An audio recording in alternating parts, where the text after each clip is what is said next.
한때 서버 시장의 엔비디아로 불리면서 주목을 받았던 인공지능 서버 제조업체 슈퍼마이크로 컴퓨터는 회계 부정 의혹이 불러온 상장 폐지 우려가 잦아들지 않아서 주가가 롤러코스터를 탄 끝에 6.93% 크게 떨어졌어요.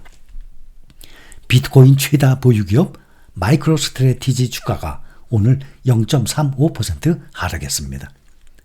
비트코인 38만 6,700개를 소유해서 비트코인 우회 투자처로 간주가 되는 마이크로스트래티지 주가가 월간 기준으로 50% 이상, 올해 들어서 지금까지 460% 이상 폭등을 했습니다.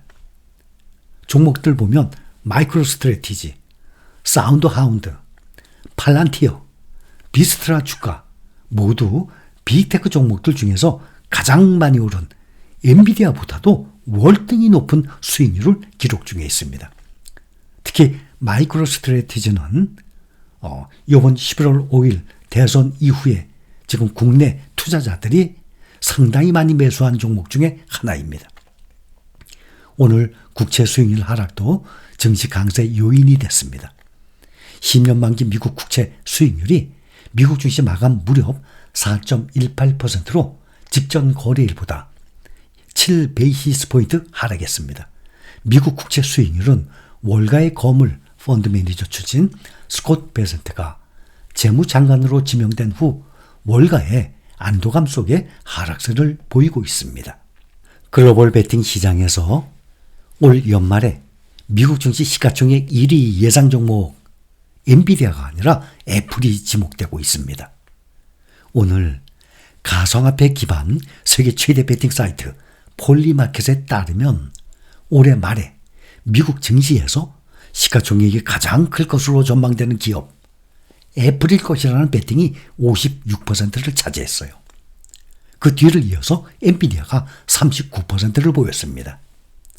3위 마이크로소프트는 5%에 그쳤습니다. 지금 애플과 엔비디아 시가총액이 계속 서로 왔다 갔다 하죠.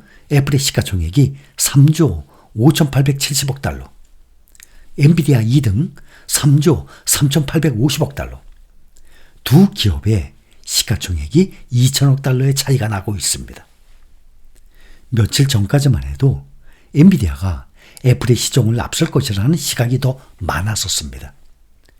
근데 며칠 전 26일을 기점으로 베팅 세력이 애플로 이동을 했습니다. 엔비디아의 실적 발표 이후 예상 주가를 내려잡은 시장 참가자들이 확산한 영향으로 풀이가 됩니다. 올해 들어서 두 기업의 주가, 엔비디아 187%, 애플 28%로 아주 크게 차이가 나요. 그런데 6개월간의 주가를 보면 반대입니다. 애플이 25% 상승 중, 엔비디아가 20% 상승 중이에요. 애플의 주가가 더 많이 올랐습니다. 그러니 연초에 엔비디아 주가가 많이 올랐다는 것이죠. 이달 중에 두 기업은 시가총액 순위 엎치락뒤치락 하고 있어요. 앞으로 올해 남은 한 달 동안 얼마든지 다시 1위, 2위 역전될 수 있습니다. 세계 최대 자산 운용사입니다. 블랙록이 연말까지 미국 증시의 추가 랠리가 이어질 것으로 예상하고 있습니다. 블랙록은 올 연말까지 금융, 임의 소비 및 특정 기술 부문에 중점을 두고 미국 주식에 대한 비중 확대를 권고했습니다. 블랙록은 미국 주식시장이 경제 성장, 완화적 통화 정책, 재정 부양 정책의 혜택을 받을 것이라면서 방어적 업종에 대한 보유 비중을 줄였습니다. 다가오는 다음 주 12월 첫 일주일이죠. 고용지표에 따라서 시장 변화가 나타날 전망입니다. 다음 주 3일 미국 노동부가 집계한 구인 이직 보고서, 그 다음날 ADP의 민간 일자리 수가 나오고 6일 비농업 일자리 수와 실업률이 공개됩니다. 그리고 마지막 한 번 남았죠. FOMC 회의 다음 달 18일 연방공개시장위원회 성명서 발표 전에 마지막 고용 보고서입니다.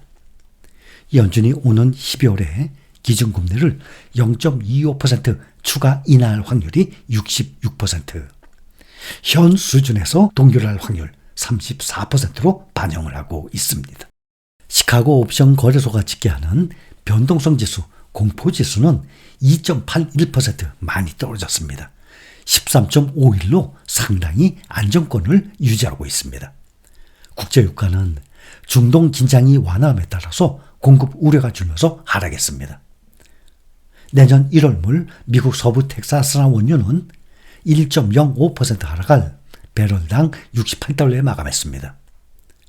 또 1월물 브렌트유는 0.46% 내린 배럴당 72.94달러로 집계됐습니다.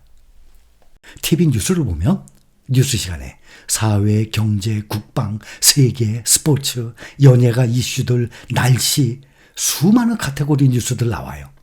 또 미국 증시 관련 내용 당연히 짧게 나오죠. 예를 들어서 오늘 미국의 S&P 500 지수가 다우지수가 사상 최고치를 경신했다. 그냥 그러고 끝나는 게 아니라 그 이유, 무엇 때문에 이렇게 간단하게 말합니다. 또 증시 상황 설명하는 뉴스들 매스컴 보면 미국 증시보다는 국내 증시 위주로 뉴스가 나오는 경우가 훨씬 많아요. 그런데 국내 주식에 투자 중이더라도 미국 증시는 필수적으로 알아야 돼요. 전 세계 어느 나라의 투자자든 간에 미국 증시는 필수적으로 알아야 됩니다. 미국 증시가 전 세계의 반 이상을 차지하기 때문에 미국 주식에 투자 중인 사람들은 국내 증시는 참고 정도지 필수적으로 알 필요 없어요. 미국 주식에 투자 중인 세계 여러 나라 사람들이 우리나라의 증시를 알 필요가 없듯이 말입니다. 외국에 있는 이 사람들이 한국의 증시가 꼭 필요합니까? 아니잖아요.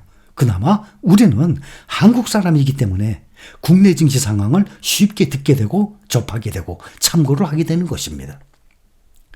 그러나 주식 투자를 하는 전 세계의 모든 사람들은 미국 증시의 흐름과 주요 뉴스들은 필수적으로 알아야 해요.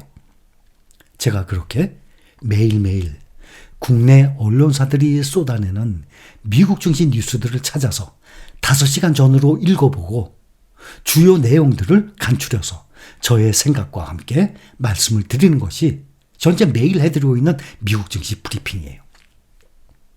미국에서 뉴스가 안 나오면 우리가 개인들이 어떻게 알아요? 개인들이 아니라 국내 증권 투자사들의 근무하는 사람들도 몰라요.